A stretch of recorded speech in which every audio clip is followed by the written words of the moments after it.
So Bart, welcome. You wrote a book.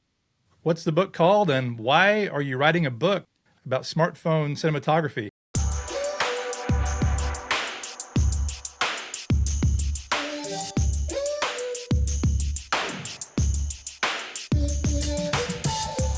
Well, writing a book was probably the hardest thing I've ever done. I'm really great at talking and lecturing, but sitting down to write a book was just, kind of difficult. But we're at this kind of interesting moment where mobile filmmaking is really taking hold. And as somebody who's been teaching filmmaking a lot, I've been teaching classes in mobile filmmaking for a while. And I also think it's a good thing if you're teaching like a basic film class. If everybody has the same interface, the Blackmagic camera app, you can teach things instead of having the Canon has these buttons over here, the Sony has these buttons over here. This all works in an incredibly good way.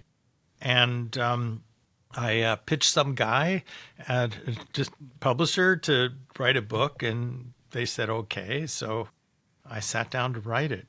It's the hardest thing I've ever done. It's writing is a lot of work, especially a book. I mean, writing screenplays is hard enough, but a book is even taking that another step further. Well, give me the elevator pitch. What is the book about? The book is kind of a how-to and why-to.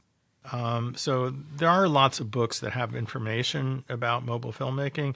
And by the way, I am clearly aware that when you're writing about mobile filmmaking, things change, right? Like the date that I turned this into my publisher, new stuff came out. My answer to this is there's a QR code in the book near the front, and I will be twice a year doing an update on a website. So all of those, like there's one chapter where I went into incredible detail on the Blackmagic camera app settings in really granular detail. And many of those settings will be changed. Yeah, absolutely. That's the nature of the beast. And that's actually, so you have it's a hard copy of the book, but you also have is there a digital version as well? There's a hard copy, which is expensive, and I don't expect most people to get. And also, the hard copy has a really ugly cover. The soft. It wasn't up to you, huh? No, I spent a lot of time on the paperback, and it looks really great. So get the paperback. There is an ebook version that's available on their website, and the book you can get on Amazon. Or if you live in Dallas, call me and I'll come over and I'll sign your book. Okay. Yeah. There's a lot of ways to get it. We'll talk about that in a minute as far as the digital aspect and whether you're doing a book signing tonight, though, aren't you? I am tonight at Half Price Books at 7:00. This podcast you won't have time to go tonight, of course. This will be out next week probably. But you mentioned, though, the Blackmagic camera app. And so that's a pretty specific part of mobile filmmaking. Yeah. But your book, if I'm not mistaken, you encompass in the beginning just how to make a movie or how to tell a story. And then you get into more of the mobile filmmaking aspect. Absolutely. So this book, if you're an experienced filmmaker, there are chapters in this book you can just skip over, which is totally fine. But the intent of this book was, if you've never made a film, how do you develop a story? What are the basics of storytelling and writing? And in many ways, so much of filmmaking is about writing and casting. But I don't really get into casting because that's a whole nother universe. It's another book. I don't think is really worthy to be in this book. But the writing is, and then, sort of basics of filmmaking, rule of thirds, how to frame things. And I've been teaching filmmaking for 35 years. So these are things that I would normally teach in a beginning film class. And the idea is to give you, before you get into the minutia of what the phone can do, like, let's talk about how we can make a good film. And those concepts are useful with any kind of film, whether it's documentary or narrative or experimental. All of those things are useful to know. Yeah, you mentioned how the app changes a lot, the Blackmagic app. So have you considered doing, or did you consider doing like an online course that you can easily update more than a book? Or is the book more because you're more of an old school guy and you want to, and I got to be honest. I mean, I don't buy them a lot, but I still like physical media. I like Blu-ray. I come from, the past where we shot on tape and everything. I mean, everything's digital now, but did that play into it, or was it just you had this opportunity because of the pitch you did? It's mostly because of the opportunity. I have done many workshops and where I Yeah, sort of for go workshops, over right. this. And in the workshops, I plug the phone into the projector and we go over the interface Hmm. on the Blackmagic camera. And you know the Blackmagic camera app is so important, but it's worth saying, and I'm sure everybody who watches this podcast already knows, that none of this world of mobile filmmaking would have happened without FiLMiC Pro. FiLMiC Pro was this app that everybody used. It was the thing that Tangerine was shot with, and it was the thing that unified everybody. Everybody knew it, and everybody loved it, and everybody worked with it. And then it got bought out, and then it went to a subscription model, and everybody hates a subscription model. But here's my one nice thing to say about a subscription model: if you want your software updated, somebody has to pay for it to get updated, and then when Blackmagic Camera app came out, then FiLMiC Pro had no purpose in the world. Nobody would want to pay a subscription when you could get all the functionality that FiLMiC Pro had in the Blackmagic Camera app, and it's wonderful that the app is so great. But it's kind of sad that this thing that we loved and worked with is kind of gone away. No, I agree, and in a weird way, that apps in a way, not that they're totally ephemeral, but they do come and go. They Yeah. do, and in the end, I mean, really, it's the iPhone itself, the that's doing it. The apps are piggybacking off that, but now with Apple Log, which is again is an iPhone thing, it's Yeah. taking it to the whole nother level. Like I just did a video, and I want to ask your opinion about Danny Boyle's new movie, which completely shot on an iPhone, $75 million, day, what's it called? 28 years later, the follow up to 28 days later. Yeah. So I often talk about mobile filmmaking. Your book's about mobile filmmaking, but is filmmaking and mobile filmmaking just really, are they kind of one and the same now? I mean, I guess it depends on how you're approaching it. And maybe in your book's not just about movies, I should say. It's about social media, TikTok, YouTube, podcast, whatever you want to use your phone for. But as far as filmmaking, I feel like they're just sort of converging. Absolutely. There's so many ways in which you can use a phone to make a film. Hmm. And as is very clear, you can have a film that plays in a multiplex in a movie theater that looks as good as the film that's playing on the next screen. So, 5 years ago, that wasn't the case. And certainly with Log and Apple Log, it really gives you that kind of resolution. And there's one other thing that I think is really important. Aside from the fact that it's in your hand, it's portable, and you have it and you don't have to pay for it, I think there's this different level of intimacy that you get with a phone that is different than just the quality of the image. If you're doing an interview, a documentary interview, and it's just you and the person, and you've got the phone right here, and you've got them nice little lob on them, there's this conversation that can hit a different emotional plane. But also, there's the same thing with narrative films, right? Because if you're doing a narrative film and you have only, there's this shot of Soderbergh directing High Flying Bird, where it's just him and his actor and a phone on a tripod. And as a director, to sort of navigate that deep emotional space without everybody else there, there's that sense that something unique can happen in that moment that just is unique to this medium. And so it's not just a matter of money, but it's also there is this aesthetic difference about the possibility that a mobile phone can give you. Yeah, money really, I mean, $75 million movie. There's money, they could use any camera they want. I mean, obviously. And now the Soderbergh movies, those were still, for indies, they were still multi-million-dollar projects. He could have done it for whatever he wanted to shoot, and plus it's Steven Soderbergh. However, I think why he did it was what you were just saying, for that intimacy, and in particular, I think with newer actors, it takes away a little bit of, it doesn't make them as, not that they're scared, but just you don't have as much crew around you. I mean, you can, you can do it, Yeah. but it just gives people, like you say, that you don't have a gigantic 35 millimeter package or a big Alexa package. It's just very daunting, and maybe an actor could open up more, even experienced actors. And so, and there's also the sense of if something doesn't go right, well, you can just erase it. Well, right. It's if you're shooting film and you go into like 12 takes, it's like, oh my God, money's Yeah. just going away.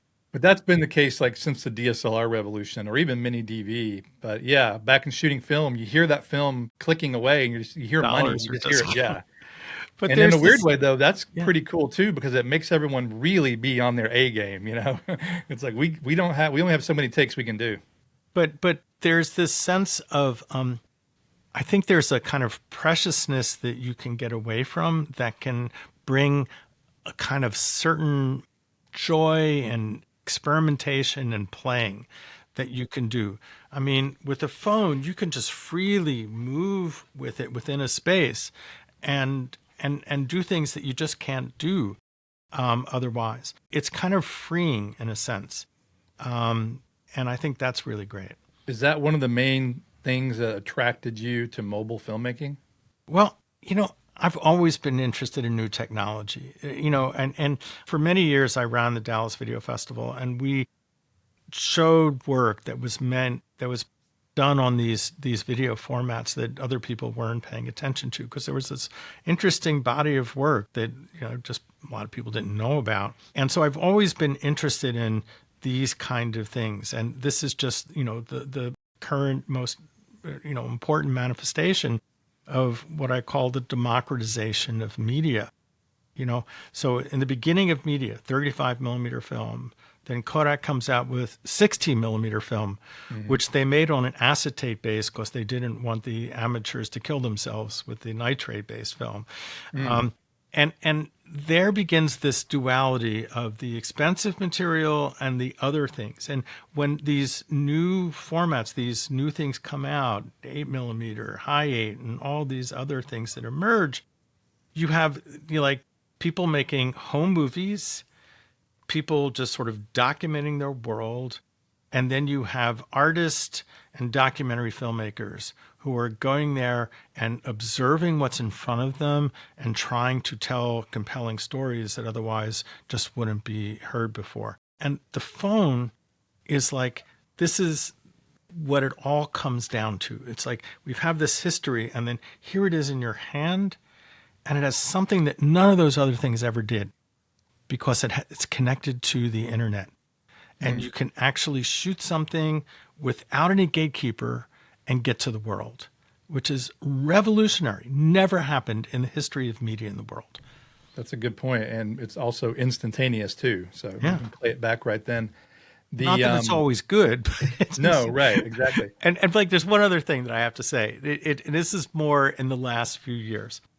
As somebody who's 71 years old, I don't want to carry around a lot of stuff. My whole gear can go in one little over-the-shoulder bag, which is basically, a selfie tripod, a hard drive with a hub and some microphones, and then maybe a few other things. And that's all. I can shoot anything I need with my little bag. Yeah. Well, I think that initially, especially mobile video, mobile filmmaking was more probably targeted to mobile journalism and documentary. And now I know indie filmmakers, especially low budget guys, will try to use whatever you can. Yeah. I made DV movies. I used HDV, then I used DSLRs, and I did shoot on film back in the day. So it's each one of these progressions. But I think even right now, there's very few people making money or making a living using their phone as their main camera. Maybe on YouTube, there's some YouTubers I know that absolutely shoot everything they do on YouTube on their phone. But mobile journalists are actually producing content. The BBC in particular, they have really embraced it. And so I just wanted to know your thoughts. You mentioned documentary. Do you feel that that's probably a better avenue for phones more than narrative?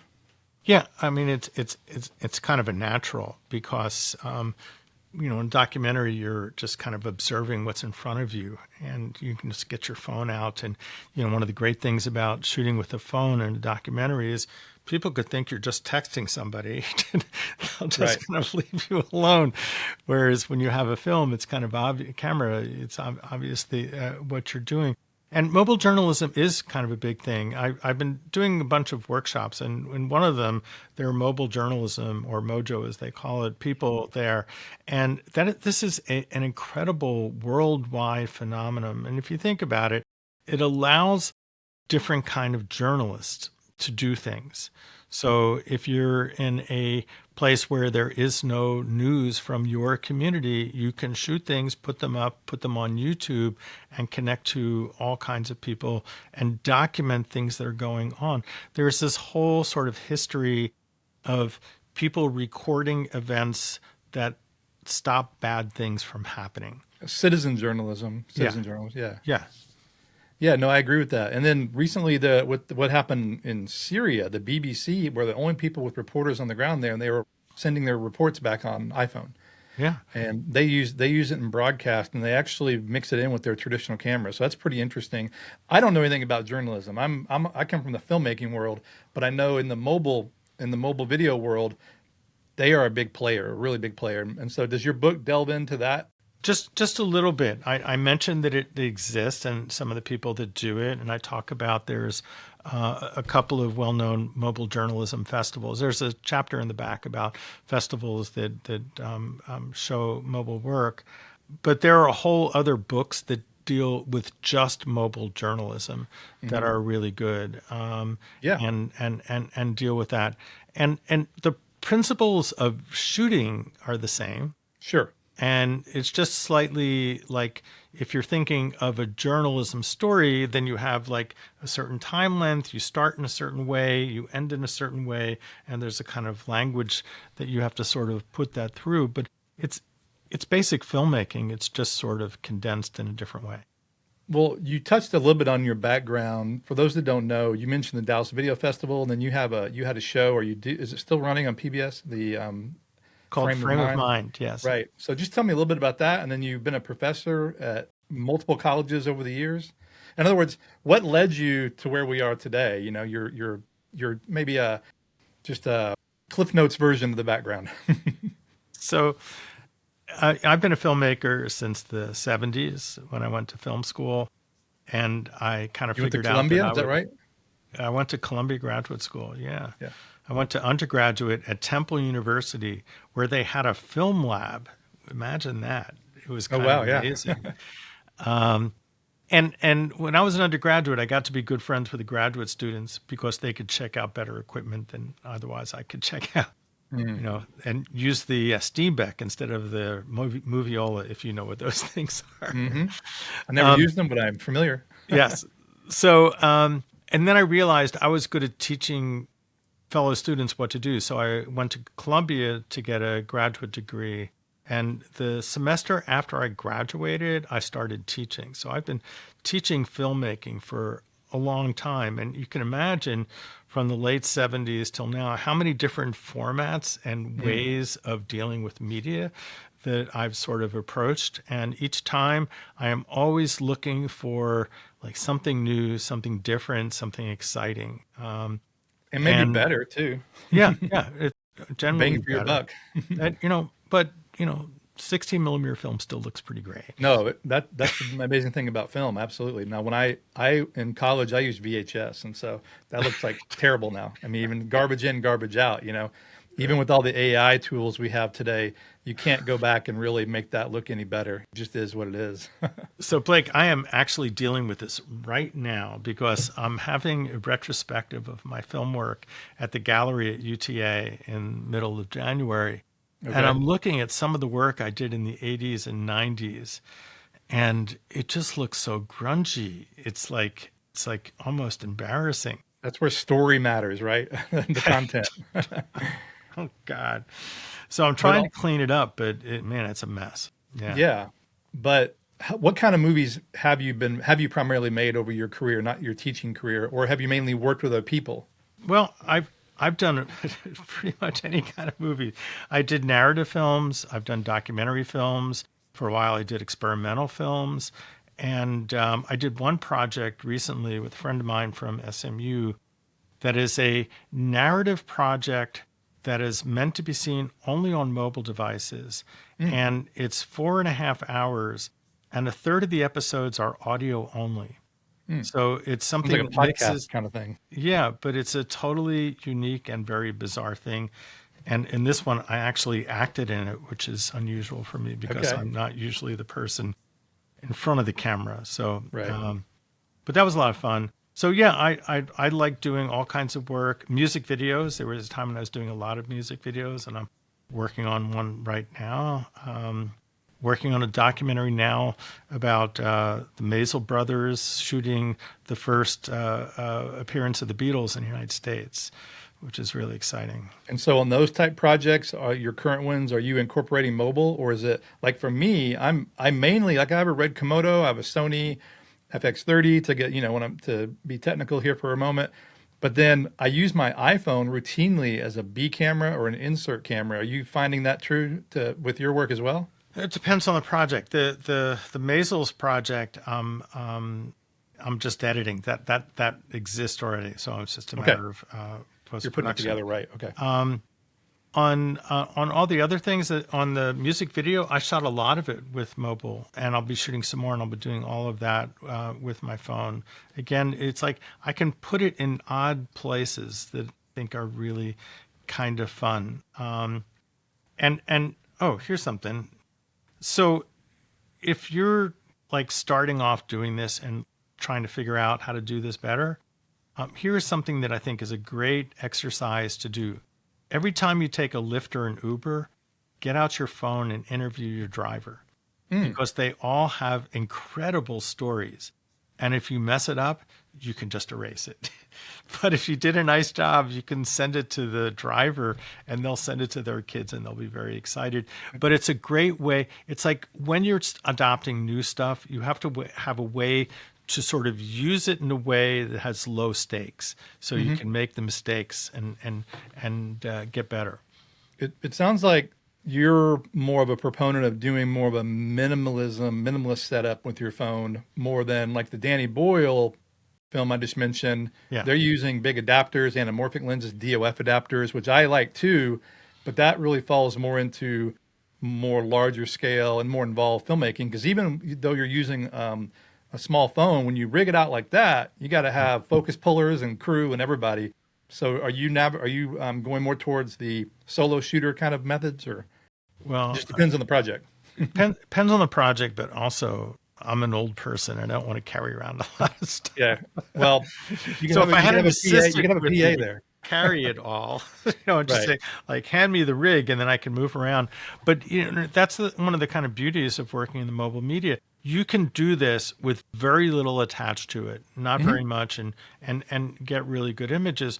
Or you can build it out with a cage or that tilde cage. Do you have the tilde thing? I don't. I'm familiar with it. There's a lot of competition out now. It has an SSD and USB and all the And it has a different little attachments you thing can to add. cool it, and it Yeah, also exactly. has a little knob that you can use to rack focus physically. Right.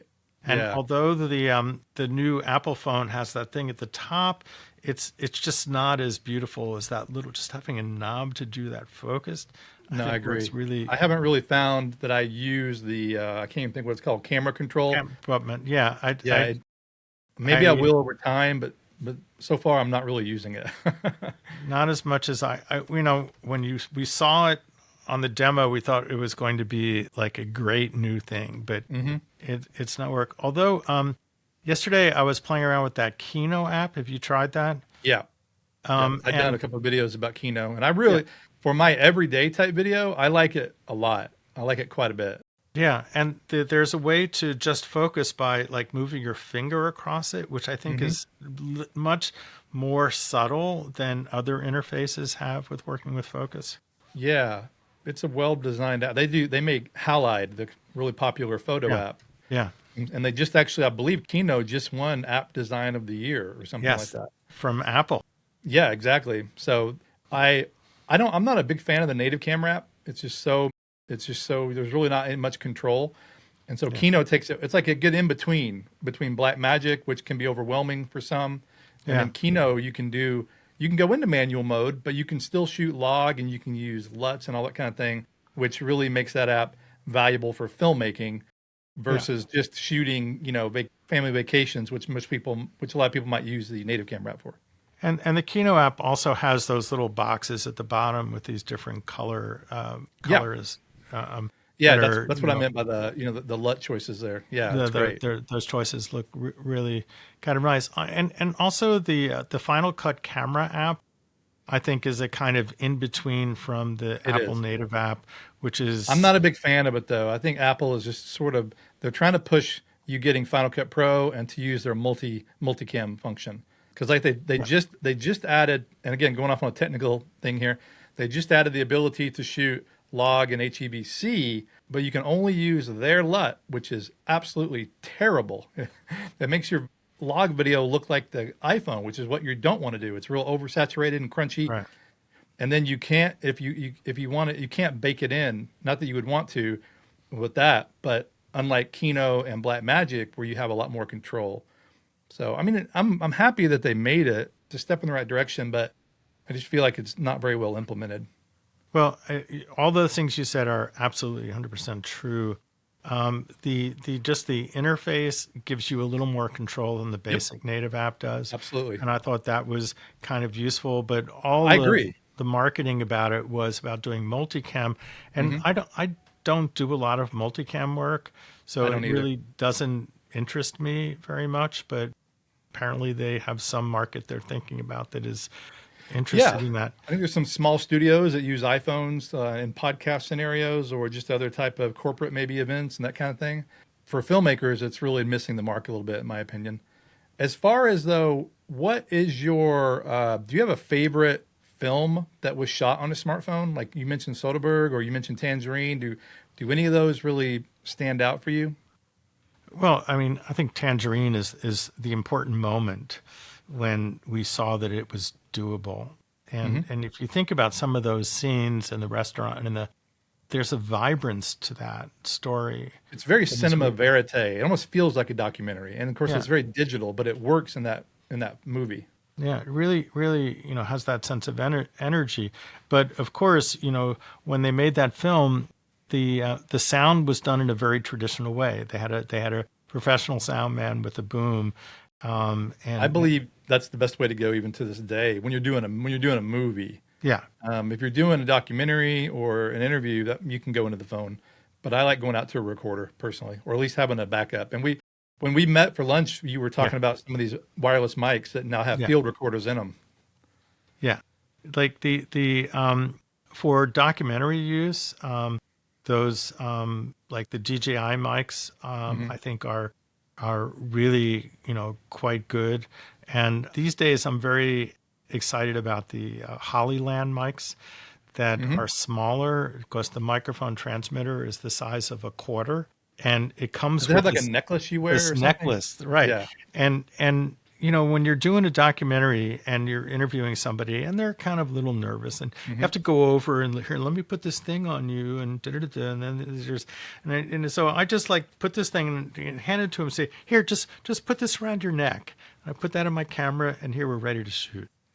And it just changes that sense of who's in front of you and what they're doing and that sense of connection.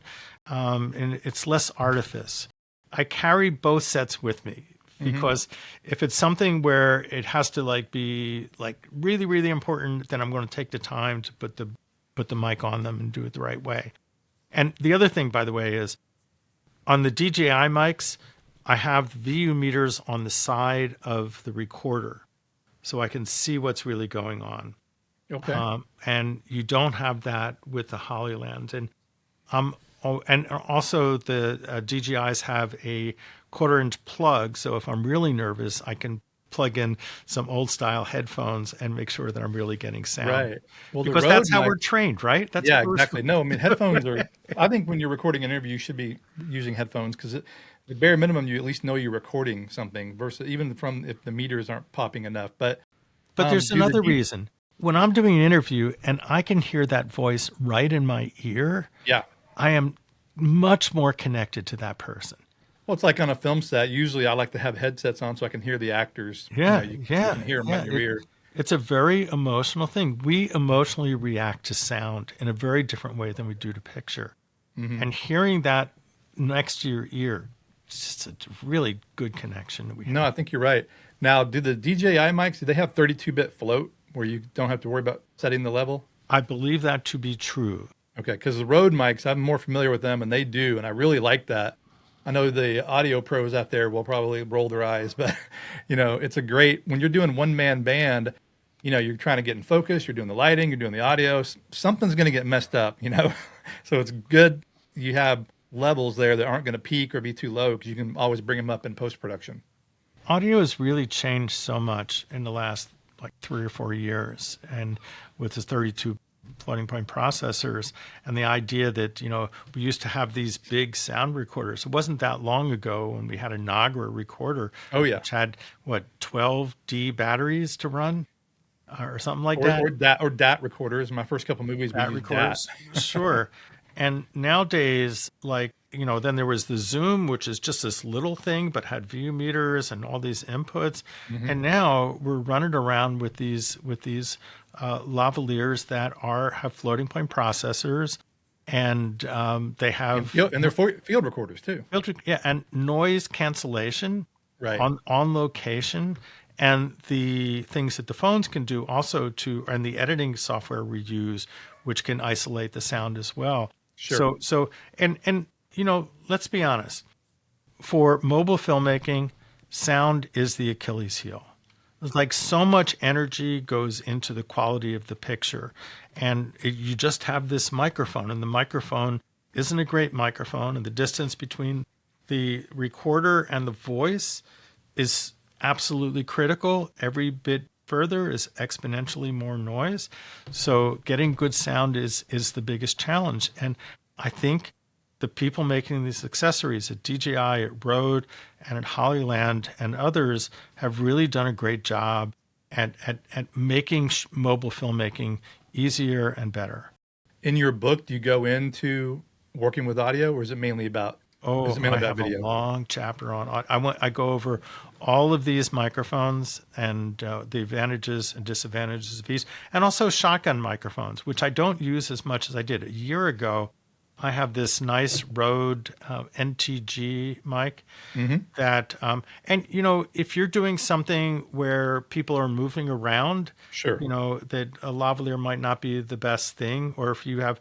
Somebody was telling me the other day that he was doing something and there were 5 people in the room, and you can't have 5 lavaliers on people. You got to have a sound mixer to do that. Right.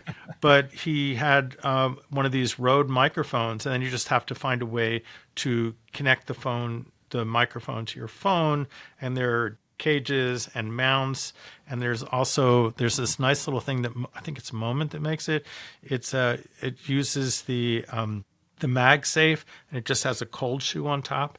So it's like very low profile. You just put that in there, and, you can rock and roll. Yeah, no, that's great. So you've mentioned mobile video, you mentioned mobile audio. What do you do for post-production, or are you more still traditional? Do you work on your desktop, or do you use your iPad or your phone for editing? Well, a little bit of each of that. I've been an editor for a long time. If you've ever been to the 6th Floor Museum, I edited the films there. Okay. On 2 VHS decks and an edit controller. And they're the same movies are still playing? They're still playing. One of them they've redone. But Okay. In 1988, we did those.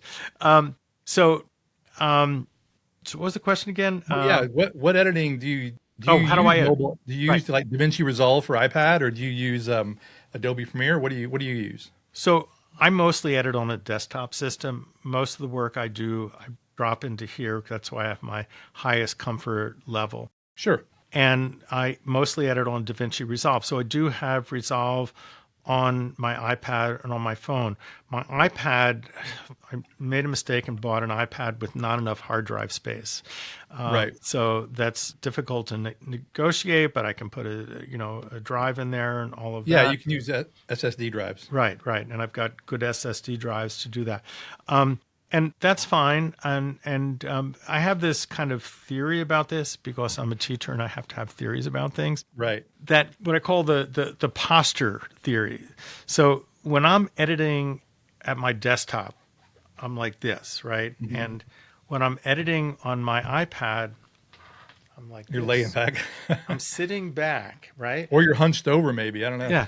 But there's this sense of like, and for me, actually, I have a different chair for when I'm sitting down and reading. And that's so when I'm in that kind of mode, it's like accessing a different part of my brain, right? Okay. So when I'm thinking about conceptually what's going on in this piece, like working on the iPad can be kind of interesting in that kind of way.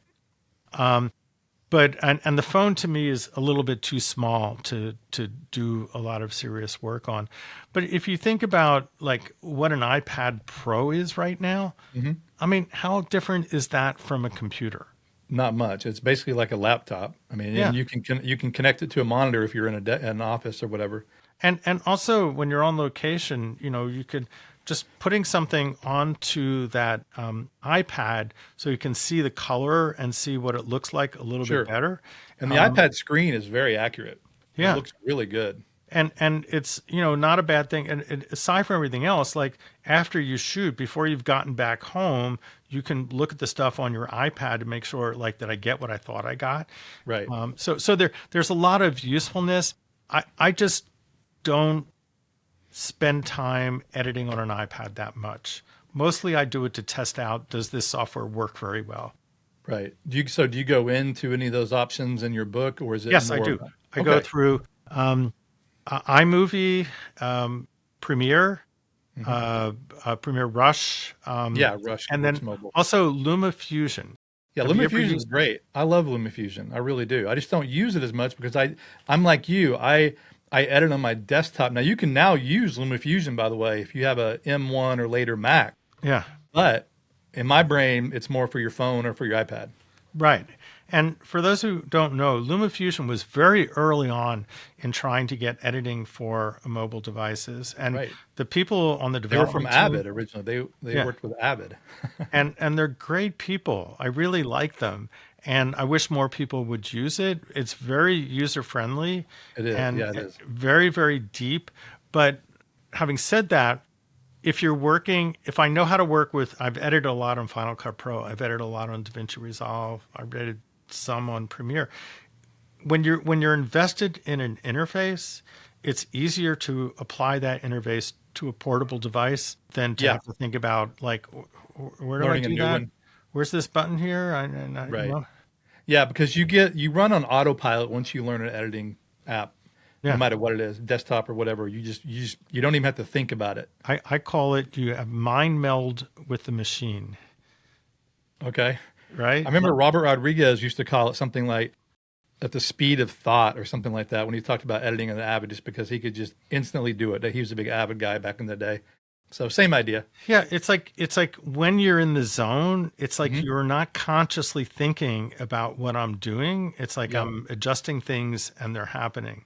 Right. As opposed to the days when the two editing VHS decks, Oh, where to yeah. make it cut, you boom, boom.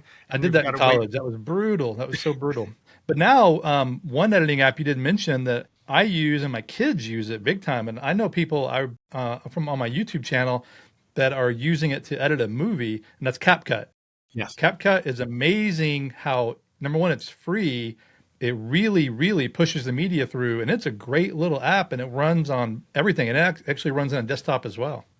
Yeah, I have not used it very much, but I did some testing with it and I was quite amazed at how good it was. Yeah. And, look, we are both kind of old school we come from a tradition of cinematic storytelling. Yeah, that's true. And I think that this app is designed for people of a different era. It's social media, and for sure. I mean, it's absolutely. It's really probably for. I mean, if I'm not mistaken, the guys that own TikTok own CapCut, Yeah. ByteDance, or whatever the company's called. But it's clear, right? And you're right. I should learn that more and talk about that more.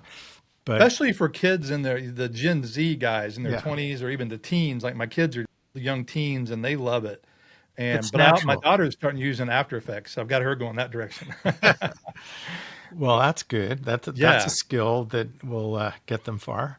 especially being that young. I always think, wow, when I was that, I mean, we didn't have any of the technology, not to, go back to the olden days, but they really have, it still takes the person and it takes, the right creativity and the right mindset. But in the same breath, when you have all these tools, it really does help you get a jump on, you can be a pretty good filmmaker in high school. I mean, tech savvy anyway. You don't really have the world knowledge, the world, you're not as, you don't have the wisdom yet, but you know how to use After Effects. Clearly, you can get access to all these tools, and the tools are doing so much more, particularly as AI, gets Yeah. more involved in all of this. But at its heart, what they're not teaching as much of in these high schools is storytelling Storytelling. and casting. Yeah, no, I mean, people ask me all the time, what does a director do on movies? The number one thing, it's to me, is getting the right cast. That's the number one thing. I mean, besides script, of course, and everything else, cinematographer, if you don't have the right cast, and especially a low budget, if you have bad actors, it kills your movie right away. But just I casting, say that I agree. And over also, and I over always again. recommend hire a casting director. Put that in your Yeah. budget. You got to get a casting director. If you think about it, if you have good performances and you have good sound, that's the only thing you can't totally Yeah. mess up, right? And you can hear the dialogue, your film will be much better than if you have great locations, great cinematography, and mediocre acting. Yep. It's like the one thing you can't mess up in is casting. And, a good actor will take you places that you couldn't imagine. I agree. They'll make bad dialogue sound good. Yeah, just imagine Orson Welles reading a phone book and it would be Right. Well, he magnificent. did some of those commercials back in the day that were pretty crappy commercials, but he made them sound like, he was Shakespearean almost. So, well, what is your favorite tool then in your mobile filmmaking kit? Or is it all just work together? I mean, you seem to really be passionate about, the audio, but what would that be? Or do you have one? Well, in terms of the apps, I still use the Blackmagic app as my Okay. sort of go-to. In fact, I made it so that when you hit the button on the camera button, it like Blackmagic camera Yeah. app comes up. And I think that, if you think about the long arc or the relatively short in terms of film history arc Yeah. of mobile filmmaking, the introduction to that Blackmagic app is so just changes everything. It's everybody's using the same interface. And the other thing, worth noting about the Blackmagic app, for people who've been shooting with Blackmagic cameras, they feel comfortable using a phone. So that Yep. sense of that this is something other than what they've been using, it just sort of erases is all that.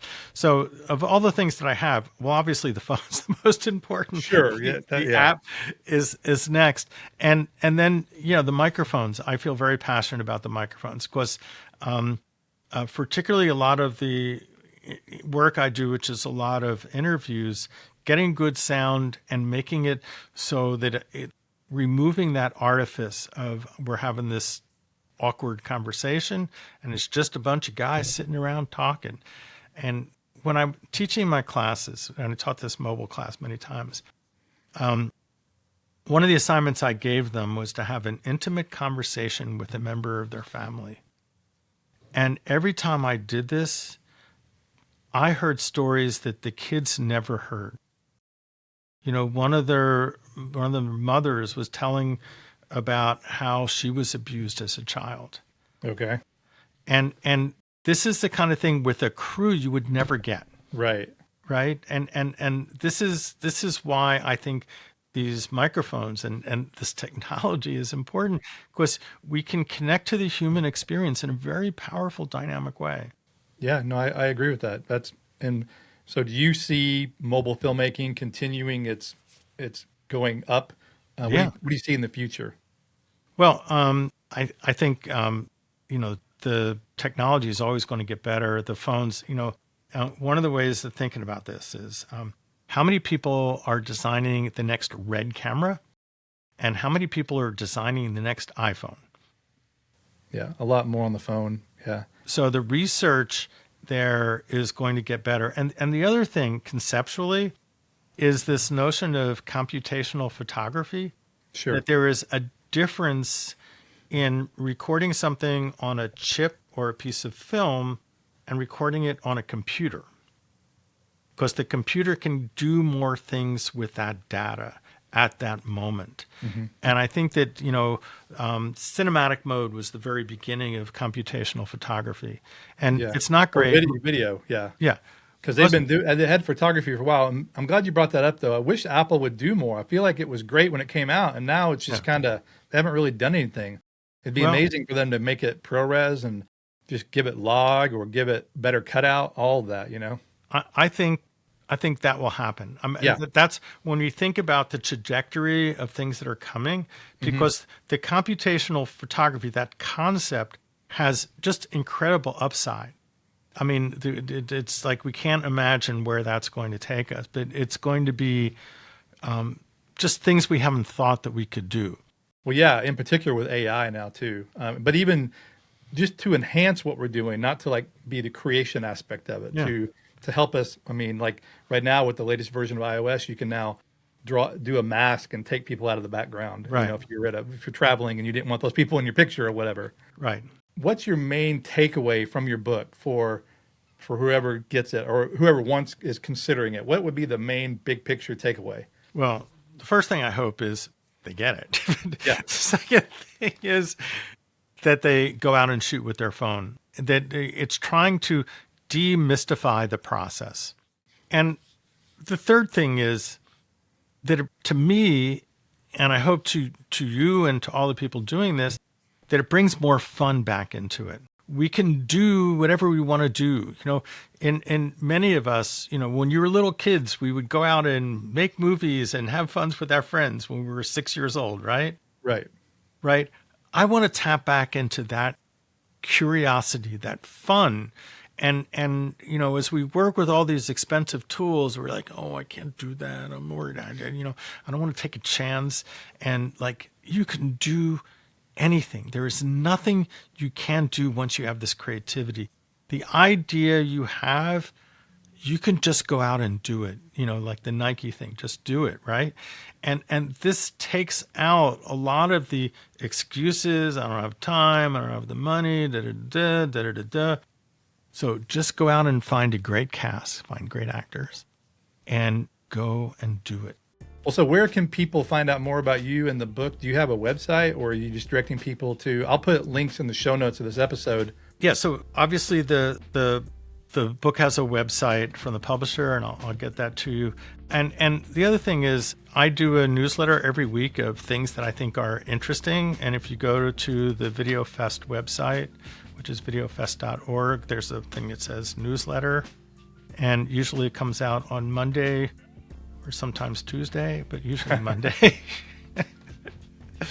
But it talks about just things that I'm interested in, what films I'm interested in, and I write about stuff that I find out about mobile filmmaking as part of that. So there's always some interesting things going on. And like I said, if you buy the book, there's a QR code, and I will be updating it.